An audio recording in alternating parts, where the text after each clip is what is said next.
So the purpose of this video is to summarize all the powerful graphical functions in TI-84. And we can use a very simple polynomial function as a demonstration. So first of all, we can try to press the y equals button. And then we can try to look at this example like x to the power 3 plus 3x squared plus 2. Before we try to look at the shape of the graph, we can try to look at the window setting. So we can try to press the window button. Usually, when we are not sure what would be the shape of the graph, we would be able to consider using these default numbers. Usually, we can try to set -10 and +10 to be the minimum and maximum for both x and y. And of course, we can try to adjust the scale from time to time. Then after this, we can try to press the graph button, and this will give us a general idea of the shape of the graph. As we can see, there would be one local maximum point here, one minimum point here, and also one x-intercept and one y-intercept here. To find the y-intercept, we can first press the second button and then the trace button, and then we choose the first option. We can either press the button 1 or press enter. And then the calculator will ask you what would be the value of x.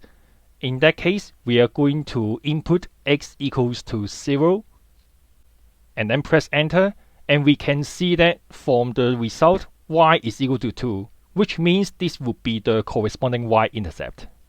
We can then use another function. So we can first press the second button and then the trace button, and this time we are going to choose the second option, 0. In order to trace the corresponding x-intercept, we need to tell the GDC what would be the range of this x-intercept. And from this window, we know that there is only one x-intercept, and it is on the left-hand side of the screen. And because at the beginning we try to set up the x minimum to be -10 and x maximum to be +10, so that we can try to consider the left-hand side of the window, which is corresponding to x equals to -10 and x equals to 0 to be the range. So that for the left bound, we can try to input x equals to -10 and then enter. And for the right bound, we can try to input x equals to 0, which also represents the y-axis. And we can just simply let the GDC to guess, so press enter. The x-intercept is -3.195 something. And usually, if we sometimes see that the y-coordinate is equal to 1 and then e and then -12, this one means a number very close to 0. We can assume that this value represents 0, which also satisfies the meaning of the x-intercept. And then to find the location of the local minimum point, we can try to use the next function. So we can press the second button and then the trace button, and this time we are going to choose the third one. To find the local minimum point, we have to tell the GDC what would be the approximated range. From the graph, we can see that the local minimum point is somewhere very close to the y-axis. Then I'm going to guess that the local minimum point should be in between x equals to -2 and x equals to +2. Input x equals to -2 for the lower bound and x equals to 2 for the upper bound. And again, let GDC to do the guessing. And then for this one, we can see that x equals to -1.075 and then e -6. And we can consider those type of notations represents 0. So for this specific example, we can see that the local minimum point is actually the y-intercept. To find the coordinates of the local maximum point, this time we choose the option 4. Similarly, there is only one local maximum point on the left-hand side of the screen. We can try to simply set the left bound to be -10 and then the right bound to be 0, and then we will be able to get the coordinates of the local maximum point, -2 and 6. And then let's say I would like to find the point of intersection between this curve and another straight line. Let's say, for example, the next straight line is called y is equal to -2. And the next function can help us to locate the coordinates of the point of intersection between the curve and the new straight line. So we can try to press the second button and then the trace button. This time we try to choose the option 5.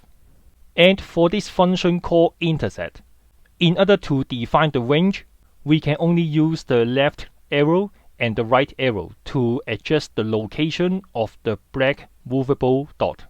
Let's say, for example, this is the first black dot, and I'm going to use the left button to move this black dot until it is somewhere on the left hand side of the intersection point, and then press enter. Similarly, for the second black movable dot, I'm going to use the right direction arrow to move this one until it is on the right hand side of the intersection point, and then keep pressing enter. And then we can see that this will give us the coordinates of the point of intersection. Then the following two functions would be for students who have learned the basic concepts about calculus. Let's say, for example, at the position x equals to -1 on the original blue curve, the red straight line is the tangent at this position. And let's say we would like to know the corresponding slope of tangent at this position. Then we can try to press the second button and then the trace button, and then we choose the option 6, dy over dx. So we can simply input -1, tell the GDC that I would like to know the slope of tangent, and then press enter. And then the slope of tangent is given by the notation dy over dx, and in this case it represents -3. And lastly, the second trace function is also possible for us to find the area under the blue curve and above the x-axis. Let's say, for example, I would like to know the area under the curve and above the x-axis between the boundaries x equals to -1 and x equals to +1.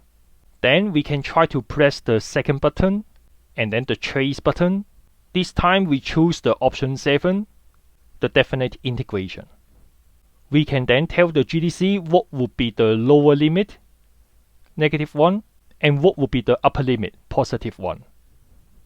And then press enter. Then we can see that the corresponding region is shaded by blue color, and the corresponding value of the area would be given as +6. So we hope that this video will be useful for you to have a quick review before your test and assessments.